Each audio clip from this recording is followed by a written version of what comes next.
Hello, Las Vegas!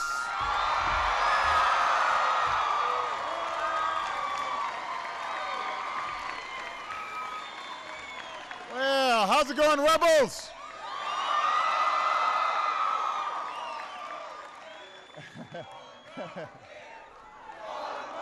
It is.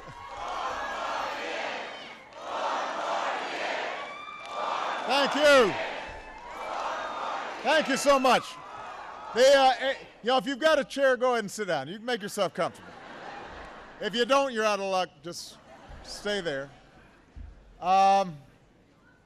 It is great to be back in Nevada. I want everybody to give George a big round of applause for that introduction.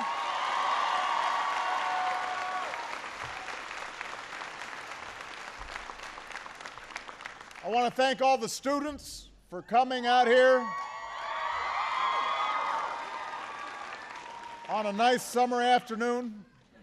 Some of you might be at Capriati's or someplace, but instead you're here with us. Thank you. Thank you. I'll tell Michelle you said so.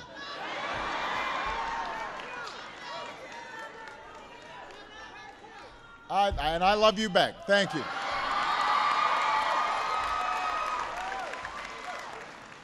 So I'm here today at UNLV,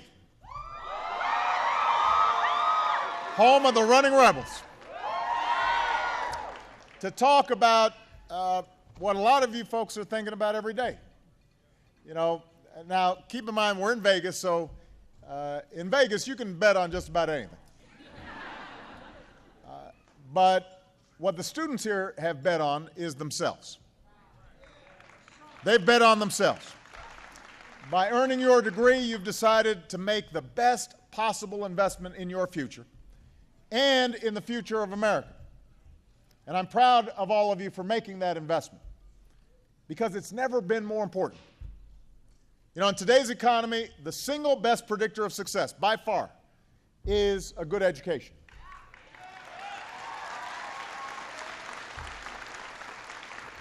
And the statistics prove it.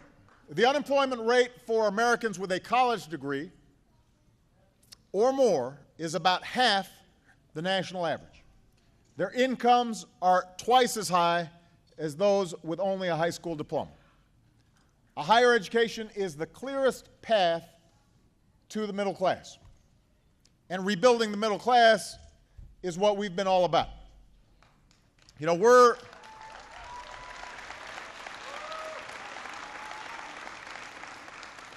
I don't have to tell folks in Nevada that we're recovering from a crisis that cost millions of middle-class jobs. When that housing bubble burst, it hit people really hard. But we're also fighting back from a long-term trend that has cost working families all across the country that sense of security. So our job is not just to get people back to work. Our job is to build an economy where hard work pays off.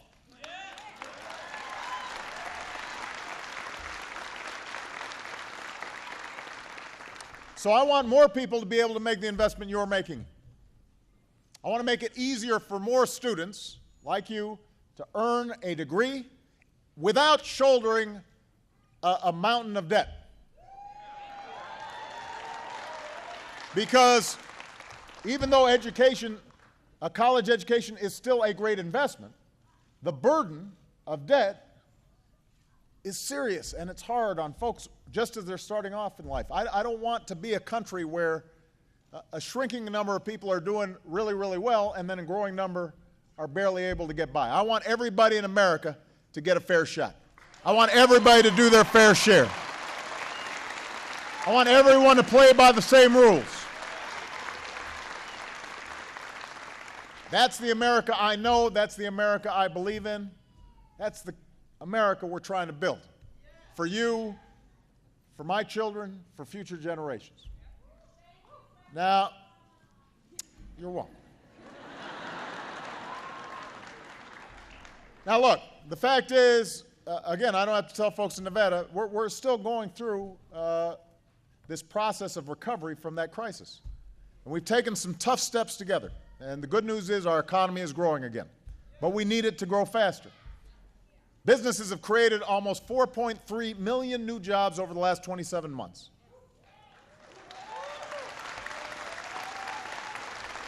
But to recover all the jobs that were lost in that recession, we've got to have them come back faster.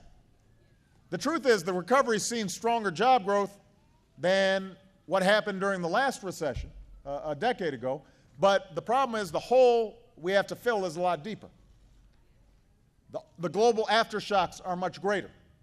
You know, we're already seeing it. Just like last year around this time, our economy has been facing some serious headwinds. You've got the lingering effects of the spring spike in gas prices. You remember that? It's still tough on a lot of folks' wallets. You've got the situation in Europe. But from the moment we first took action, when I came into office to make sure that we did not go into a free-fall depression, we knew that recovering all the jobs that were lost during the recession was going to take some time. And we knew there would be ups and downs along the way. What we also knew, though, was if we acted wisely and we acted together, if we didn't quit, we'd come back stronger. We would do more than just get back to where we were. We would build an economy that would last for the long term. And Las Vegas, I still believe that. I believe we will come back stronger. We have better days ahead, and it's because of people like you. It's because of folks like you.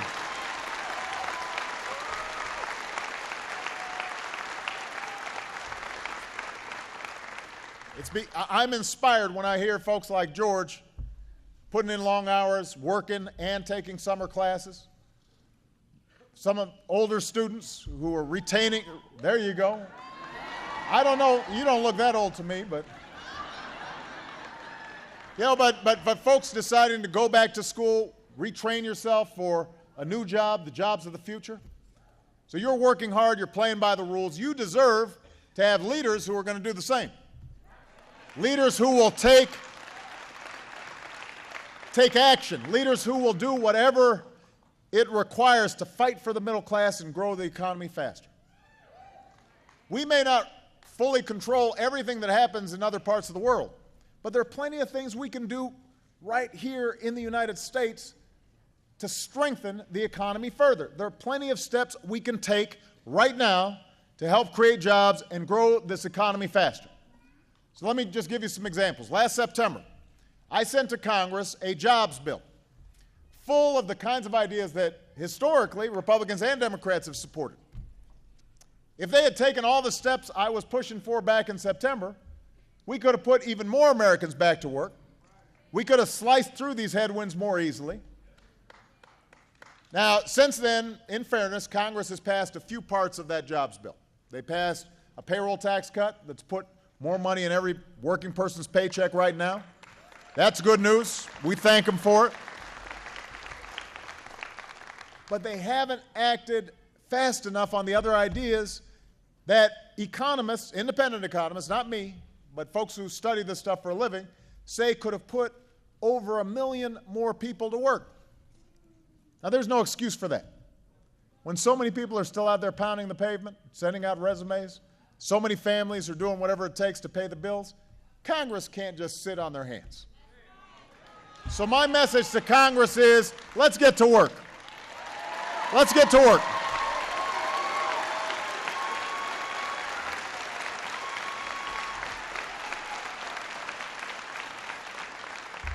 I know this is an election year. That's not lost on me. But at this make or break moment for America's middle class, we can't afford to have Congress take 5 months off. You got to keep working. You should, you're not suddenly just sitting around not doing anything. You should expect the same thing from your representatives in Washington. Right?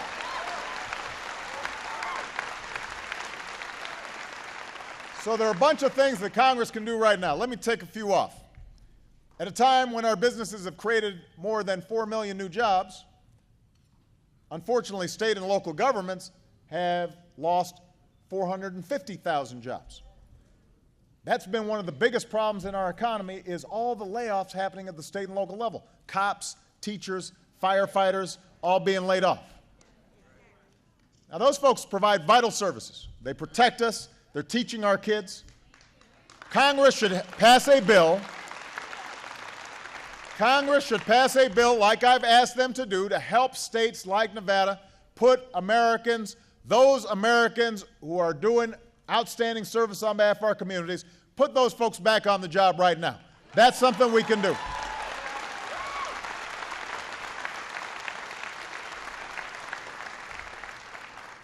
Number two, we know that the housing bubble burst. Here in Nevada, the construction industry got killed, right? So I told Congress months ago, let's pass a bill to put hundreds of thousands of construction workers and contractors back to work rebuilding America, rebuilding roads and bridges and new schools for rising populations. And that's good for the economy now. It's good for the economy later. There's no excuse for Congress to just shrug its shoulders. Let's get it done. The housing bubble that burst and helped cause this whole mess is still a major drag on the economy. Right now, Congress should pass the changes necessary to give every responsible homeowner the opportunity to save an average of $3,000 a year by refinancing their mortgage at today's historically low interest rates. Right?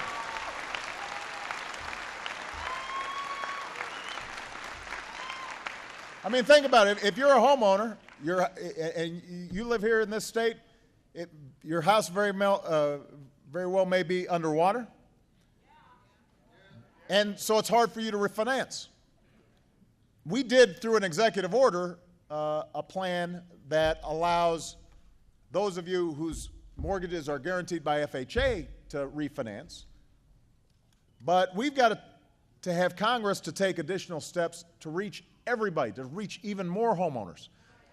These are folks who are paying their mortgage every month but can't refinance because your home is underwater.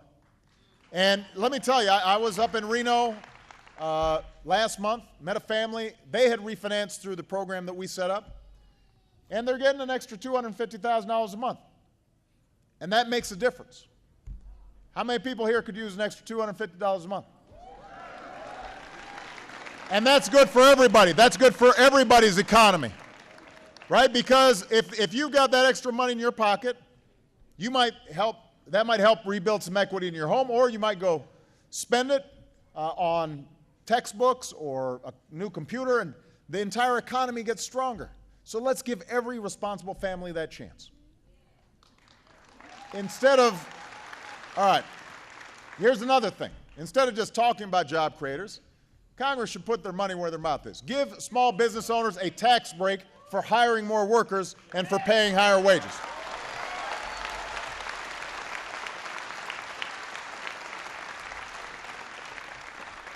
And then, with all the veterans that are coming back from Iraq and Afghanistan, let's make some special efforts there. We should create what we're calling a Veterans Jobs Corps, because no one who fights for this country should ever have to fight for a job when they come home.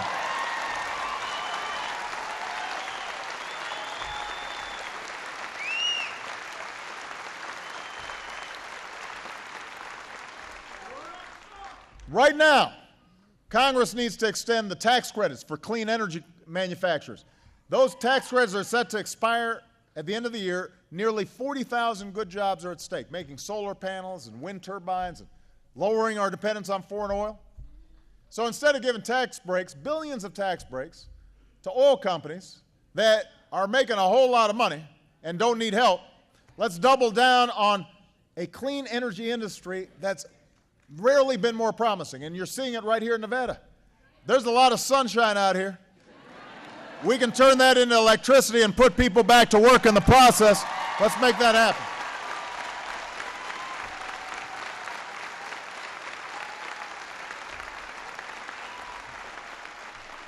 And while we're at it, it's past time for Congress. Stop giving tax breaks that ship jobs overseas. Give tax breaks to companies that are bringing jobs back to the United States of America that are investing right here.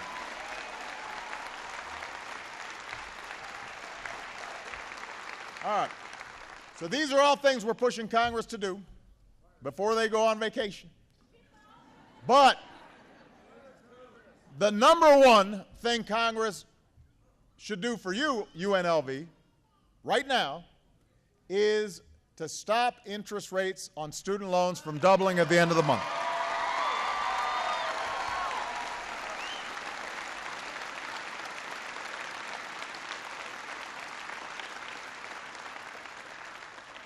The clock is running out. You know, in today's economy, higher education can't be a luxury. It's an economic necessity. Everybody should be able to afford it. But over the last 20 years, the cost of college has more than doubled. It's gone up faster than everything else, even faster than healthcare costs. We're at a point where the average student who borrows to pay for college graduates with $26,000 in student loan debt. And let's face it, some folks graduate with more than that. 50, 75, even 100. Together, Americans owe more on their student loans than they do on their credit cards. And all that debt, that means folks making really tough choices. It may mean waiting longer to buy a house or starting a family or taking that job that you really want because it doesn't pay enough. And by the way, Michelle and I know something about this. We did not come from wealthy families. We graduated from college and law school, and we had a whole lot of debt. And when we got married, we got poorer together. We sort of added our liabilities together. Of course, you know, look, we were lucky enough to land good jobs. But even with those great jobs that we had, we only finished paying off our student loans about 8 years ago. Now think about that. I'm the President of the United States. It was only about 8 years ago that I finished paying off my student loans.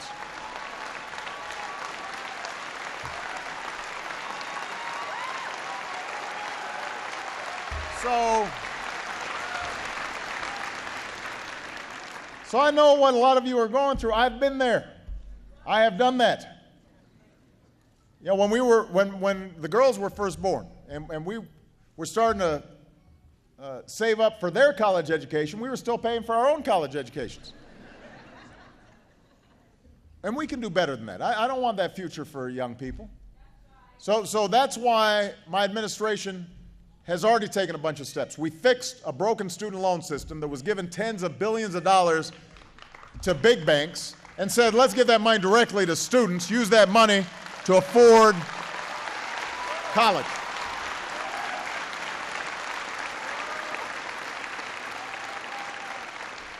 That's why we strengthen aid like Pell Grants for low-income students. That's why we set up a new consumer watchdog agency called the Consumer Finance Protection Bureau, and it's now working with the Department of Education to give students and their parents access to a simple fact sheet on student loans and financial aid, because everybody's got to be well informed. We call it know before you owe. Know before you owe.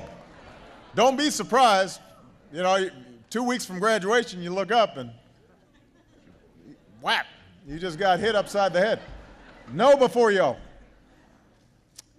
On Tuesday, college presidents from across the country came together. They agreed to provide clear information about costs, financial aid, and loan repayments to all incoming students starting next year. So that's good news, all right? But we've got more to do. So today, I've directed my education secretary and my treasury secretary to make it easier for millions of students with federal loans to afford their loan payments, and that includes some of you. This is a program that more people need to know about, and we're going to start doing more advertising about this because this is really important. For those of you who are still in school, you're about to graduate, as long as you make your monthly payments on time, all right, so pay your bills on time, we will cap the payments you have to make on your student loans at 10% of your discretionary income once you graduate. 10%. So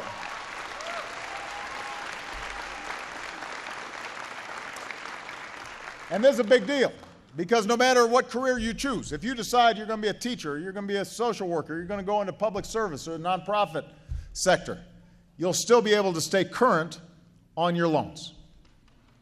Now, so these are all the things we've already done. But understand, this isn't going to make much of a difference if the costs, underlying costs of college, keep going up faster than everything else.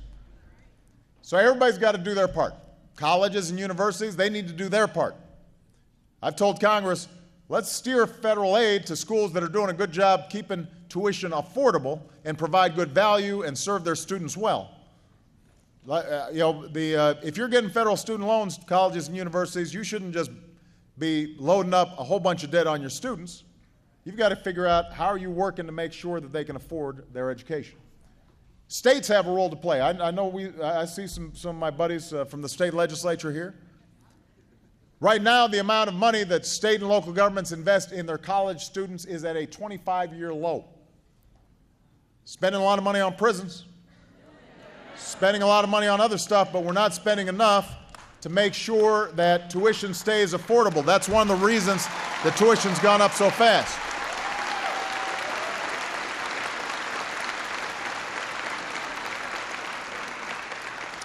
If states can find smart new ways to keep costs down, make it easier for more students to graduate, then we're going to help them do it. So everybody's got to do their part. Colleges, universities, the states, my administration, and yes, Congress. Congress got to do their part. I warned over a month ago. I even went on Jimmy Fallon to say this. If Congress doesn't act by the end of this month, by July 1st, interest rates on federal student loans will double overnight. That means the average student with those loans, including 8,000 students right here at UNLV, will rack up an additional $1,000 in debt. That's like a $1,000 tax hike for more than 7 million students. How many people can afford to pay an extra $1,000 if you're a student? Just because Congress can't get its act together. That makes no sense. This is a no-brainer. So I've just said to Congress, get this done. Get it done.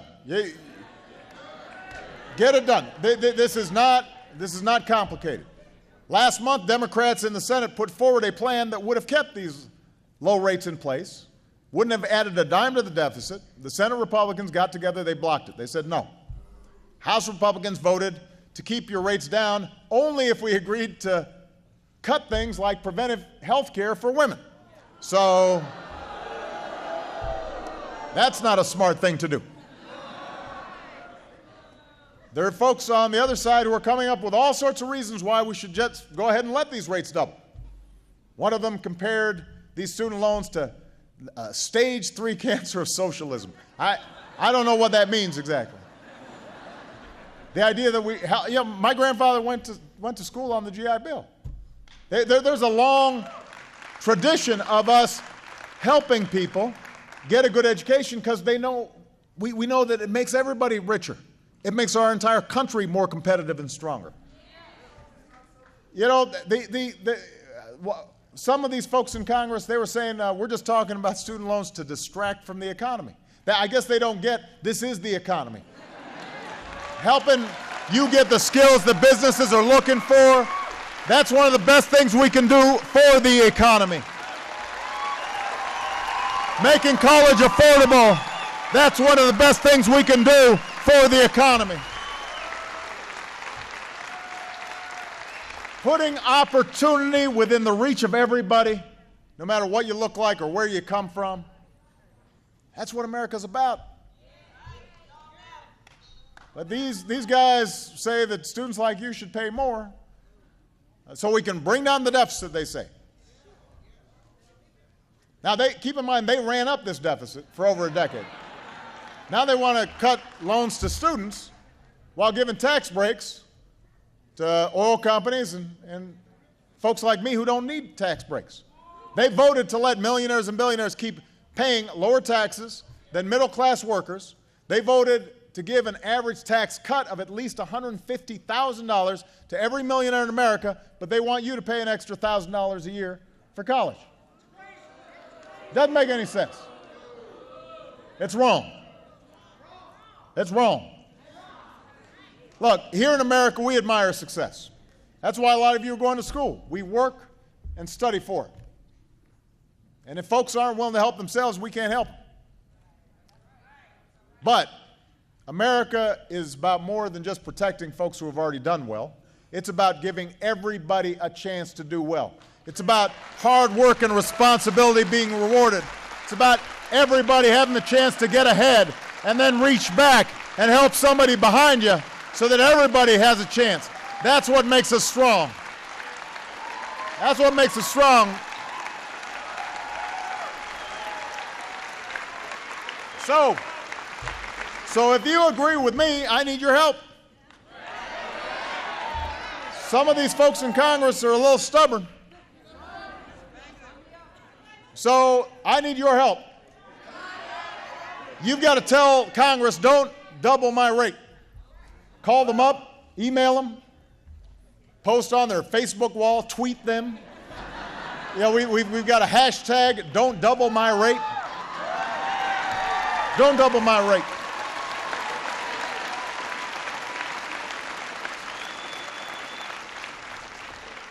Never forget that your voice matters. I know sometimes it seems like Washington isn't listening, and frankly, Congress sometimes isn't. But we're talking about issues that have a real impact on your lives, real impact on your futures. Making education more affordable, that's real. Making homes more affordable, making it a little easier for you to make your mortgage payments, that's real. Building an economy that works for everybody, that's real. So I need you all to stand up. I need you to be heard. Tell Congress now's not the time to double the interest rates on your student loans. Now's the time to double down on the middle class. Now's the time to build an America that lasts. Now's the time to work together to put people back to work and strengthen our housing market and help our veterans. Let's get this done. Let's remind the world why the United States of America is the greatest nation on earth. Thank you, Las Vegas. God bless you. God bless America.